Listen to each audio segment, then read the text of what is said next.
Hi everyone. Today I'm going to go over some tips for simplifying bird identification that you can employ for yourself or use to teach others who are new to birding. Audubon is known as a bird conservation organization, and as a result, we often get questions about bird identification. When we're at festivals and other events, we often get people who will come up and ask us for help determining which bird they saw. Sometimes they'll have a photo on their phone, or other times they'll just try and describe the bird to you. Sometimes these people are avid birders who have stumbled across a bird that they're not familiar with, but oftentimes they're relatively new to birding and just want some help figuring out what a bird is or verification that they've ID'd something correctly. And of course, you yourself fall somewhere on that spectrum of bird identification skills. So I'm going to go over a few tips on how to simplify bird ID that you can use for yourself. And you can pass on to others who might find bird ID a little overwhelming. With over 9,000 species of birds in the world, it's easy to understand how bird ID can be daunting for those just starting out. However, just because there are over 9,000 species in the world, that doesn't mean you need to be able to identify all 9,000 species just to know what the bird in your backyard is or at your local park. For example, I think it's safe to assume that we all realize we're not going to see a flamingo in Washington. And I'm sure there are some other species you can rule out right away if you think about it. Ostrich, emu, all penguins. And sure, those examples are a little silly, but they get the point across, right?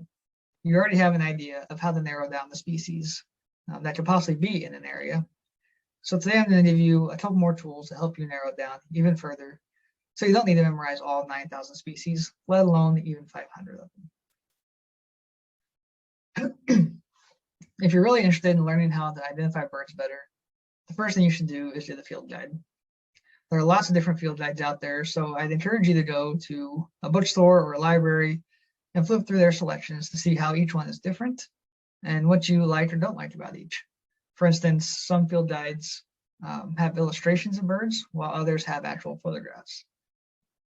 And so some of the more well-known guides are the Sibley, National Geographic, Kaufman, and Peterson guides. So as I mentioned before, our goal is to narrow down how many birds you have to choose from when identifying a bird. You'll notice that these three field guides shown here are for all North American bird species. And you may or may not be able to read the cover of the Nat Geo guide, but this says that it covers all 1,023 species. So just by getting one of these books, you've already ruled out the other 8,000 plus bird species not found in North America. So we've narrowed it down quite a bit already, but you can go even further than this. The three field guides that I mentioned on the previous slide are great for all of North America, and will have a lot of species you may or may not need, depending on where you live, how often you travel and look at birds, and so on. But if you're just starting out or helping someone else who is new to birding, you can narrow it down even further by getting a regional guide. The guides shown here are a few options for Western Washington that many people use. The Sibley guide covers Western North America, so it's still pretty versatile and covers a lot of birds that aren't specific to our region. The other two are more locally focused on the Pacific Northwest and the Puget Sound region. And these are all great options for someone in our neck of the woods because you narrow the list of species down even further by not having to sort through all of the East Coast bird species. And then we can even go beyond field guides and narrow it down more. The next step would be to look at local bird checklists. Checklists provide a list of all the bird species that have ever been recorded in a particular area. For example, we have Snohomish County and Washington State checklists on our website. Checklists are great.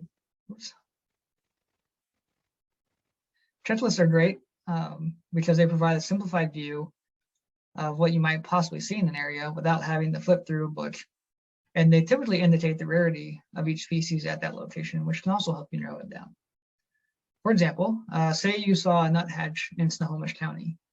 You can use this checklist to see which species of nuthatch could be here. And then you'll see that red-breasted nuthatches are common, while white-breasted nuthatches are incredibly rare, with less than 5 ever recorded in the county. So odds are you saw a red-breasted nuthatch. And again, you'll notice this county checklist covers 370 species. So we're down from over 9,000 species to begin with worldwide to only 370 locally that we have to choose from. So that's much more manageable, and especially when you start being able to recognize different groups of birds. For instance, the nuthatches, or when you feel comfortable identifying cormorants versus loons and things like that. And so my biggest tip to someone who is new to birding is to start local and start with just a few of the most common species. The quickest and easiest way to get overwhelmed with bird identification is to buy a book with every species in it and try learning them all at once. It's best to start with a small number of species and then slowly add to it, creating a solid foundation of bird knowledge that you can build on over time. So if the county checklist even seems too daunting, that's okay. We can narrow it down even further, so you have fewer birds to learn initially. For example, when we invite people to participate in the Great Backyard Bird Count in February, we can direct them to that page on our website, where we have a list of 18 of the most common backyard birds in Snohomish County.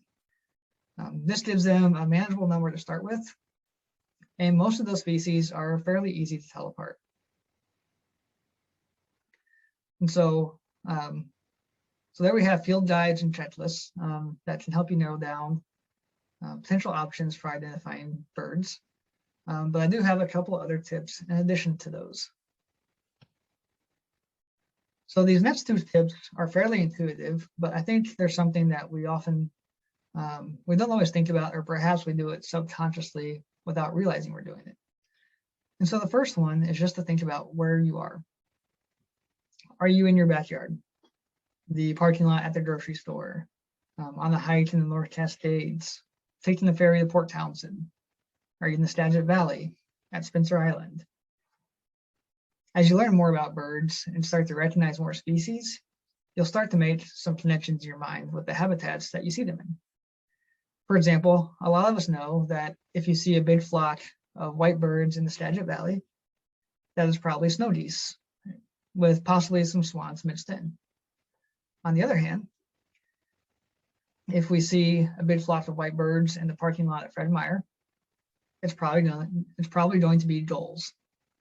So you probably already knew these two examples, which just goes to show that you've already been doing this in your head. Your brain is already making these associations between birds, the birds you see, and where you see them. So all I'm asking is that you be more aware that you are doing it and actually try to actively and consciously do it, because knowing what habitat the bird is in will help you narrow down which species it is, and will help you remember it next time as well. So the first tip is thinking about where you are.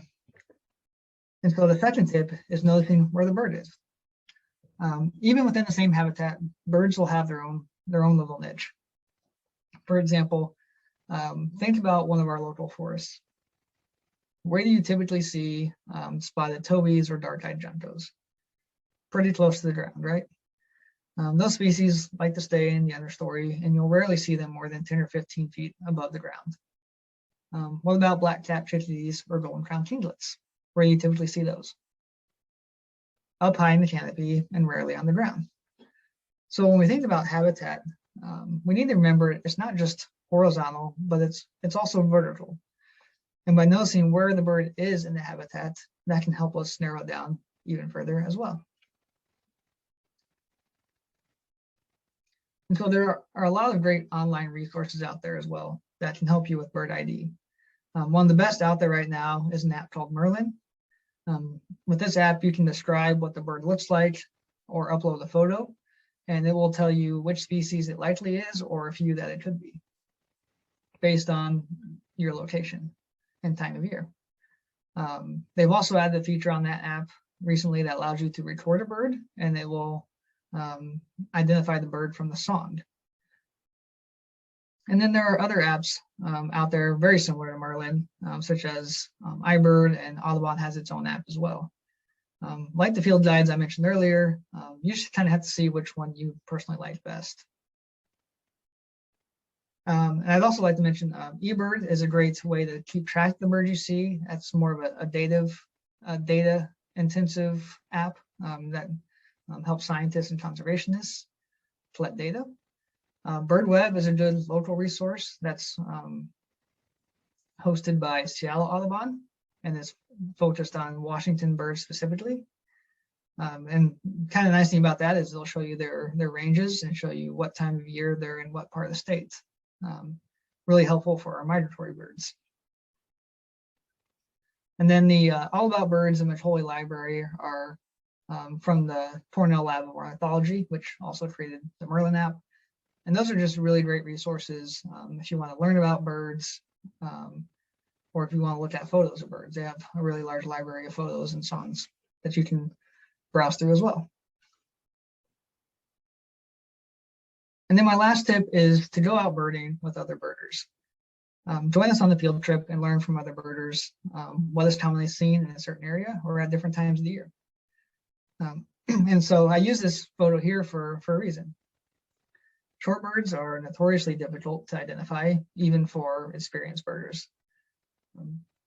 But if I showed this photo to some of our local birders, I bet many of them can tell you what species it is, and probably even where the photo was taken, simply by the type of bird it is and the behavior it's displaying. So what do I mean by that? Well, we have a shorebird that's flocking in a very large group.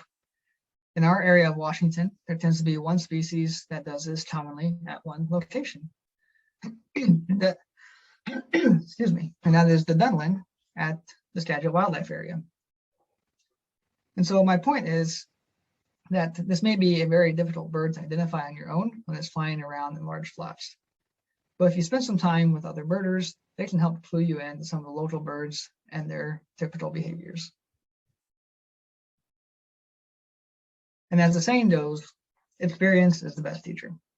The more birds you see and take the time to notice, the easier you'll find it is to narrow it down and correctly identify the birds you see.